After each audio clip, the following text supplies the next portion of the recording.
Anatomía y fisiología del aparato reproductor masculino. El aparato reproductor masculino se conforma de varios órganos. Aquí vemos el aparato reproductor masculino situado en la pelvis y área genital. Este sería las piernas.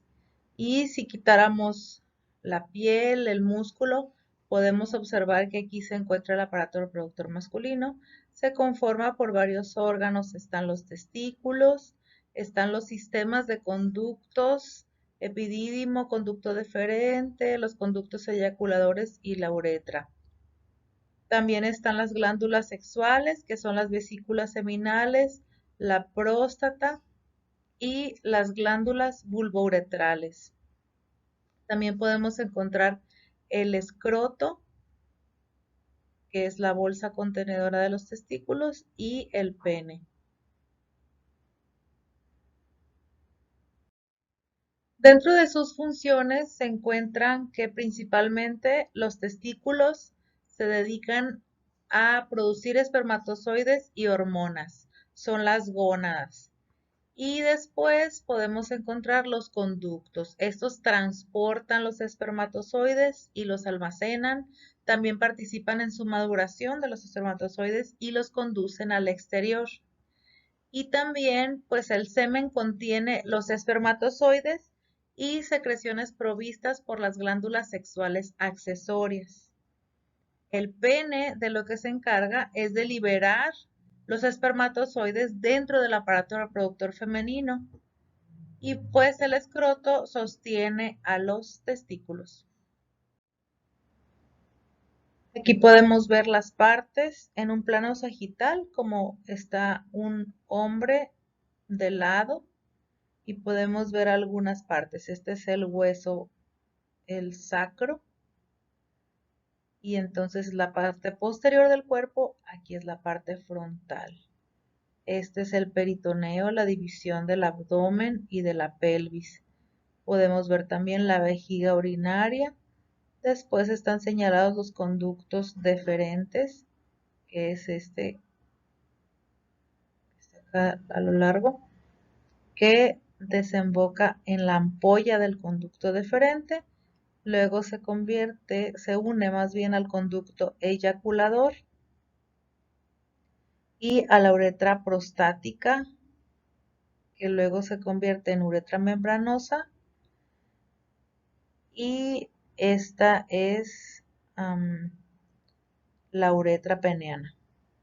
Este es el orificio uretral externo. Aquí encontramos el prepucio, el glande, la corona del glande, los cuerpos esponjosos, el cuerpo del pene, la uretra esponjosa, los cuerpos cavernosos, la glándula de Cooper o glándula vulvouretral, está acá, cerca de la raíz del pene. Este es el epidídimo, este es el testículo, está en pares, uno lateralmente cada uno. El escroto, que es la bolsa contenedora, pues acá está en la parte posterior el ano, la uretra prostática. ¿Qué más? Pues están el ligamento suspensorio del pene, la sínfisis del pubis, que es el hueso, la próstata, los músculos profundos del periné.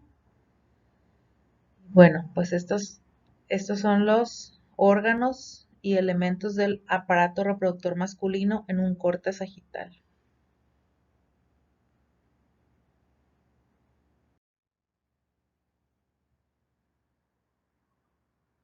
El escroto es la bolsa contenedora de los testículos.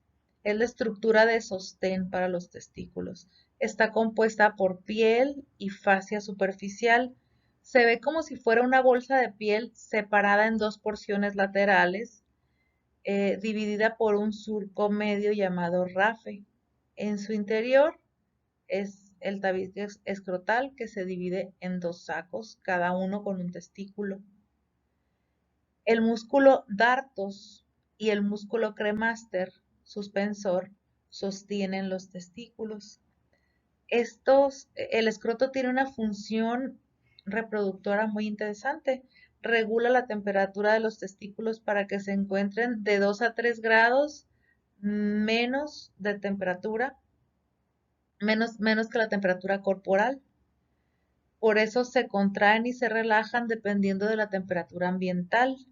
Si está haciendo mucho frío, se contraen para mantener los testículos más calientitos, más acorde con la temperatura corporal. Y si está haciendo mucho calor, se dilatan para que los testículos no estén tan calientes y se puedan refrescar un poco. Porque los espermatozoides afectan su vida dependiendo de la temperatura. Necesitan estar 2 o 3 grados menos que la temperatura corporal. Y pues los testículos son glándulas pares, decíamos, ubicadas en el escroto. Miden aproximadamente 5 centímetros de largo y 2.5 centímetros de diámetro. Pesan de 10 a 15 gramos cada uno. Se forman detrás del abdomen, cerca de los riñones, y hacia el séptimo mes fetal empiezan a descender hacia el escroto. Al descender, se cubren de la túnica vaginal. Por dentro está la túnica albugínea, que forma tabiques internos, los lóbulos. Cada uno de los 200 a 300 lóbulos contiene de 1 a 3 túbulos seminíferos. Es en donde se producen los espermatozoides y donde se lleva a cabo la espermatogénesis. Aquí en estos lóbulos. Y bueno, los túbulos seminíferos contienen dos tipos de células. Aquí hay unos cortes en un plano transversal para observar el tejido de las células. Las células espermatogénicas, génesis significa creación o producción, bueno, entonces las células espermatogénicas son las que producen a los espermatozoides. Y las células de Sertoli, estas mantienen la espermatogénesis nutriendo a los espermatocitos, controlan el movimiento de las células espermatogénicas y la liberación de espermatozoides hacia el túbulo seminífero. Estas células de Sertoli también producen el líquido para que se transporten los espermatozoides y secretan una hormona, la inhibina, para mediar los efectos de la testosterona y la hormona estimulante de folículos. Entre los túbulos seminíferos hay grupos de células de Leydig también, que estas secretan testosterona. Es el andrógeno más importante el andrógeno masculino más importante. Promueve el desarrollo de todos los caracteres sexuales masculinos, como son pues el vello facial, el engrosamiento de las cuerdas vocales, la hipertrofia muscular, etcétera, ¿no? Y también estimula la libido, la testosterona. Entonces es muy, muy importante para para el masculino, ¿no? Para el género masculino. Masculino. Y bueno, la espermatogénesis, o sea, la creación de los espermatozoides. Esto es muy interesante, vamos a poner atención. Dura entre 65 y 75 días, ¿ok? Es constante, obviamente, la creación de los espermatozoides. La espermatogonia es la célula eh, que después de la célula madre es la célula que crea a los espermatozoides. Tiene un número diploide de cromosomas, o sea, doble, ¿ok? Algunas células hacen mitosis y se quedan de reserva como más espermatogonias en la membrana basal del túbulo. Otras se introducen en la barrera hematotesticular, o sea, hacia la sangre, y estas cambian para ser espermatocitos primarios, ¿ok? Unas se quedaron como espermatogonias y otras replican su ADN para ser espermatocitos primarios y también tienen 46 cromosomas. Después, cada espermatocito primario replica su ADN para iniciar una división de meiosis, una división meiótica. La primera división meiótica hace que se obtengan espermatocitos secundarios, ahora sí ya con 23 cromosomas cada uno, pero aún están unidos estos espermatocitos secundarios por una cromátide, o sea, son dos copias de ADN, ¿ok? Después de esto hay una meiosis 2, de la cual se producen 4 espermátides, todas siguen unidas, miren, todas siguen unidas. Las espermátides se transforman en espermatozoides con un flagelo, de aquí ya se empiezan a formar la espermiogénesis. Se van para acá, se separan y cada una tiene un flagelo y son liberados de las células de Sertoli. Ya de las células, aquí están los testículos con todos sus conductos.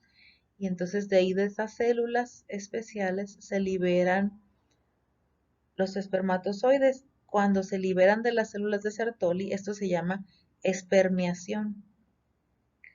Entonces los espermatozoides son pasados hacia los túbulos seminíferos. El líquido secretado por las células de Sertoli propulsa a los espermatozoides, los empuja a lo largo de su camino hacia el conducto de los testículos. ¿Ok?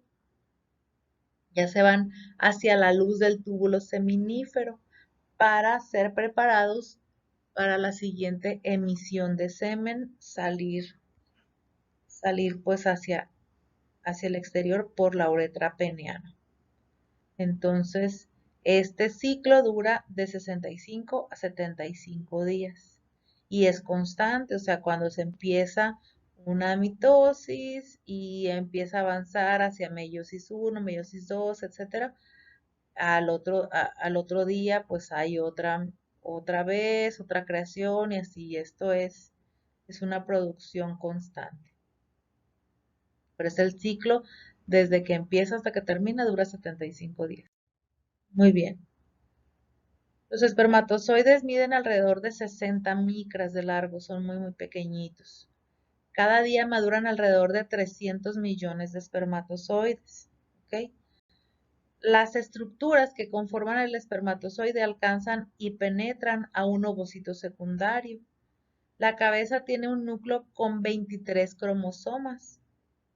¿Ok? Y luego, pues el acrosoma tiene enzimas, que es esta parte de enzima nada más. Tiene enzimas que ayudan a penetrar el ovocito secundario. La cola o flagelo le da movilidad para desplazarse. Y el cuello contiene mitocondrias que proveen la energía para ayudar a que se mueva y se puede ir dirigiendo hacia el ovocito.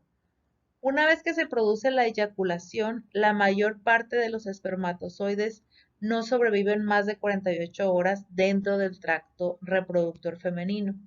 Entonces, desde que se eyacula, tienen 48 horas para llegar a penetrar el ovocito secundario o el óvulo. Si no lo lograron, pues entonces van a morir. Los testículos tienen un control hormonal que se va regulando tanto por las hormonas testiculares como por el hipotálamo. Y es como un ciclo que se retroalimenta. La cantidad de hormonas de los testículos, eh, cuando se sabe la cantidad de hormonas que hay circulando, cuando llega esa información al hipotálamo, este regula la producción de esa cantidad de hormonas y entonces está mediando siempre esa cantidad, digamos, ¿no? En la pubertad el hipotálamo libera hormona liberadora de gonadotrofinas, ¿ok? La GnRH, hormona liberadora de gonadotrofinas. Aquí está el hipotálamo.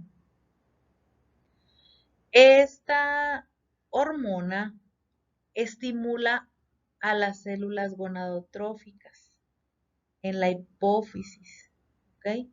Para secretar luteinizante y folículo estimulante.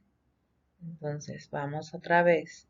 El hipotálamo libera la hormona liberadora de gonadotrofinas, que son, las gonadotrofinas son la folículo estimulante y la luteinizante, ¿ok? Estimula a la adenohipófisis en la adolescencia y empiezan a producirse estas dos hormonas. ¿Ok?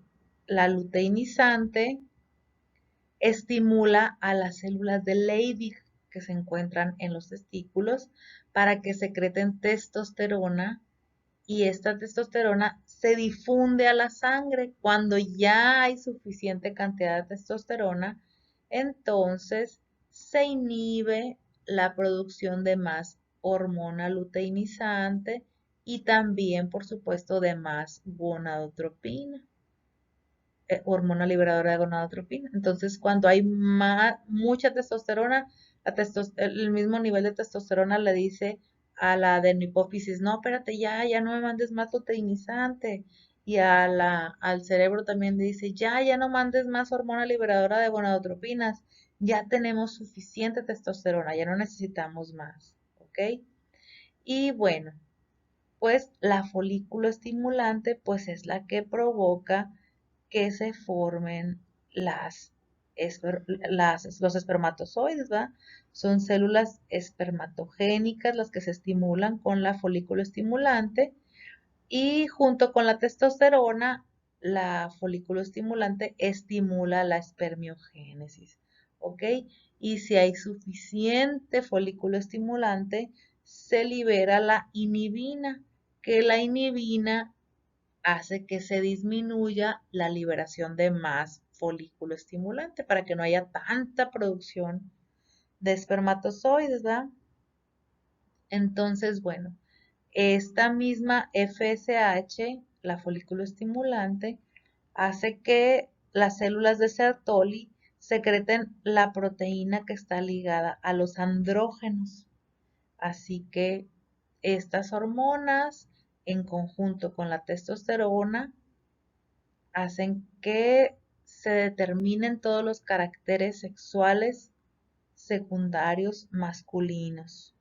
Hacen el patrón masculino de desarrollo, incluso desde antes del nacimiento ya hay algunas diferencias sexuales, pero obviamente en la adolescencia se ven más marcadas, como pues el crecimiento de los órganos sexuales masculinos, esos son desde antes del nacimiento, ¿verdad?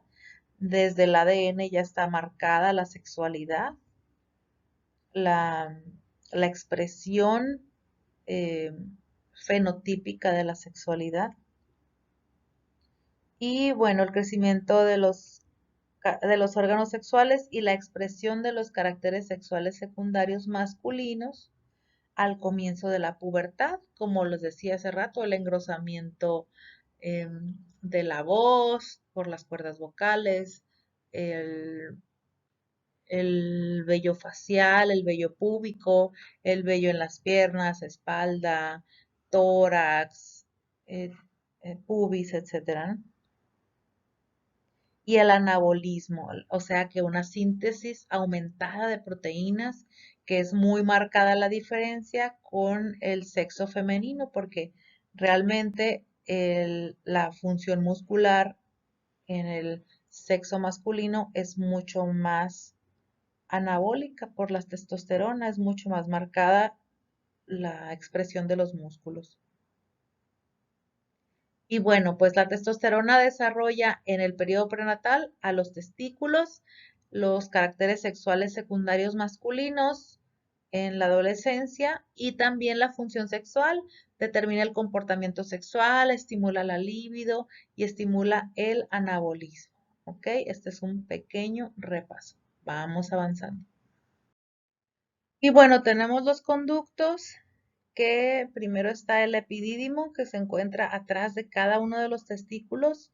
Este mide alrededor de 4 centímetros y es donde se maduran los espermatozoides. Ahí adquieren motilidad, que esta más o menos dura 14 días en iniciar. Se impulsan por peristalsis del conducto, o sea, por el movimiento como de continuo y así como si fuera un gusanito que va empujando hacia el exterior, hacia el conducto deferente, que es este de aquí, durante la excitación. Entonces, se maduran los espermatozoides, ocurre la liberación hacia el conducto deferente durante la excitación y empiezan a avanzar por peristalsis y por propulsión del líquido seminal hacia el cordón espermático. Este cordón espermático pues es una estructura de sostén que está conformada por el conducto deferente, que bueno, pues es este mismo conducto, pero también la arteria testicular que irriga al testículo, las venas que drenan estos mismos, los testículos también, y transportan la testosterona y todos los nervios autónomos, los vasos linfáticos y el músculo cremaster. Decíamos la importancia del músculo cremaster es para que pueda retraer y hacer laxo el tejido de, de sostén para los testículos. Entonces, este es el cordón espermático que se conforma por todas estas estructuras. Después se encuentran los conductos eyaculadores, que están aquí en esta parte de la posterior a la próstata. Miden alrededor de 2 centímetros de largo. Son la unión del conducto de la vesícula seminal con la ampolla del conducto deferente. Eyectan a los espermatozoides y secreciones de la vesícula seminal hacia la uretra prostática antes de liberarse al exterior. ¿Ok? Y pues está la uretra, que es todo esto, este conducto largo.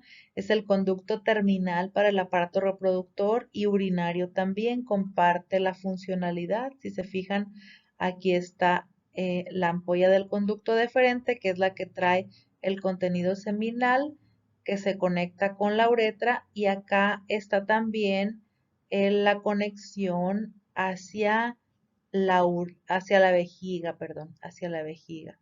Entonces, bueno, pues se une la función aquí en la uretra de salida.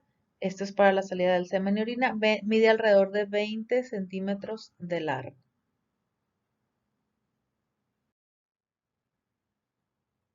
Y pues las glándulas sexuales accesorias que podemos encontrar son las vesículas seminales. Es un par de estructuras en forma de bolsa que están atrás de la vejiga. ¿Ok? Aquí están, esta es la vejiga y aquí atrás podemos encontrar las vesículas seminales y en la parte anterior del recto. Secretan un líquido alcalino y viscoso que neutraliza la acidez de la uretra. Recordemos que la uretra es ácida porque la orina también lo es. Y también el aparato reproductor femenino tiene una acidez que es agresiva con los espermatozoides. Entonces, este líquido que produce la vesícula seminal es de vital importancia para la reproducción porque mantiene con vida a los espermatozoides a través de este medio hostil que tienen que atravesar, la misma uretra peniana masculina y todo el recto de la vagina y el interior femenino.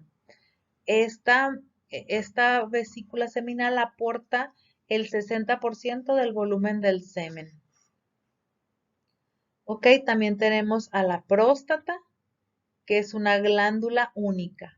Mide 4 centímetros, se encuentra debajo de la vejiga. Se agranda desde el nacimiento hasta la pubertad, se agranda lentamente, poco a poquito, y luego rápido hasta los 30 años. Y permanece estática hasta los 30 años estática y luego hasta los 45, ¿verdad? Y sigue creciendo. Es bien importante que conozcamos que la próstata puede seguir creciendo, por eso después de los 45 años es importante, a los 40, 45 años es importante monitorizar el antígeno prostático vía sanguínea para ver la cantidad de antígeno que se encuentra en el suero sanguíneo de los hombres y pues ver si está en una cantidad muy elevada, es probable que sea porque la uretra prostática, digo, la próstata está muy grande. Entonces, como está seguido creciendo, puede causar problemas para decompresión de las estructuras como de la uretra peniana, de la uretra prostática, de la vejiga urinaria y puede estar causando problemas, incluso puede patologizarse hacia un cáncer de próstata. ¿Ok? Bueno, se cierra el comercial. Segrega un líquido lechoso y ácido, la próstata, que controla el crecimiento bacteriano del semen y del aparato reproductor femenino también. O sea, este controla las bacterias, que no se vaya a contaminar y que no se vaya a morir el espermatozoide por las bacterias, ¿ok? Entonces, las secreciones de la próstata son un 25% más del volumen total del semen. Y las glándulas bulbouretrales, estas pues, a ver, voy a quitar mi imagen, ¿ok? Las glándulas bulbouretrales, acá están. Estas segregan un líquido alcalino y moco que lubrica el extremo del pene y las paredes de la uretra. Este líquido no contiene espermatozoides. Este es el líquido preseminal, digamos, ¿ok? Entonces, bueno, las glándulas bulbouretrales también reciben el nombre de glándulas de Cooper.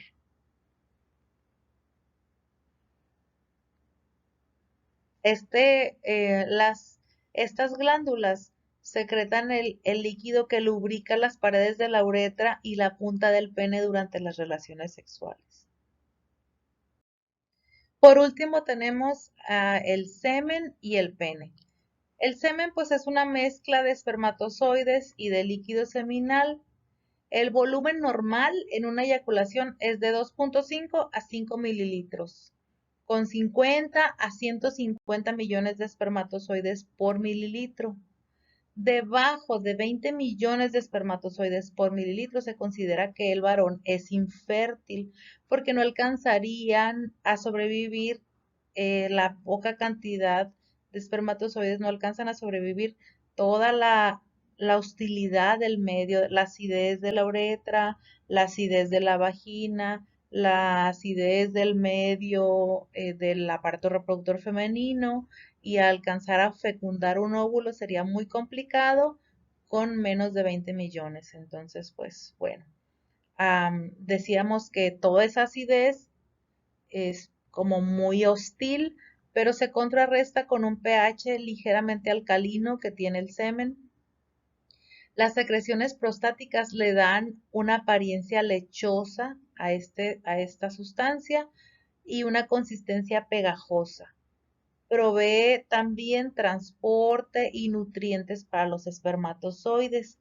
Por eso es que el varón cuando se hace la vasectomía, que se cortan los conductos, pues no se altera la conformación o el aspecto más bien del semen. La conformación sí, pues porque ya no tiene espermatozoides, pero el aspecto y la cantidad siguen siendo los mismos porque la próstata sigue participando, entonces le permite dar esa consistencia todavía lechosa y pegajosa. Es bien importante que ustedes sepan esto porque algunos varones que se les acerquen a preguntarles, muchas veces tienen esa duda, ¿no? Que es la de las dos principales.